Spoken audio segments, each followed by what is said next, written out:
Hi friends, Leon குட்டி சாப்பிடுவோம். இன்னைக்கு என்ன சாப்பாடு உங்களுக்கு? இன்னைக்கு சிங்கராஜாவுக்கு ஒரு ஹெல்த்தியான ஃபுட்டு என்னன்னு பார்த்தீங்கன்னா பாதாம் பருப்புங்க. பாதாம் பருப்பு நைட்டே ஊற வச்சு அதை நான் காலையில் தோலை உரித்து அரைச்சி அதில் சுடுதண்ணியை நல்லா கொதிக்க வச்சு அந்த அரைச்சதில் அப்படியே கலந்து பால் மாதிரி தண்ணி மாதிரி எடுக்கணும். நான் குழந்தைங்களுக்கு இப்போ வந்து தண்ணி மாதிரி தான் கொடுக்கணும். ரொம்பவும் தண்ணியாக கொடுக்கக்கூடாது, ஒரு மீடியமான அளவில் கொடுக்கணும். இப்போ பாருங்கள் லியான் குட்டி எப்படி சாப்பிடுவோம் பாருங்க. லியானே இந்தாங்க.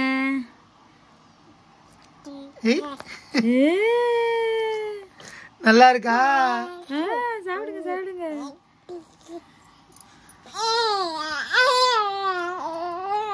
ஓ 6 மாதம் முடிஞ்ச குழந்தைக்கு நமக்கு சாப்பாடு கொடுக்கும் பொழுது எப்போதுமே தண்ணியை நல்லா கொதிக்க வச்சு பக்கத்தில் வச்சுக்கணும்.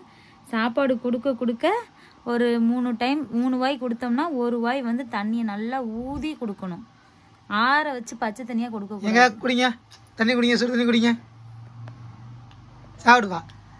Very good. பாதாம் பருப்பு சாப்பிட்டுட்டாரு சிங்கராஜா.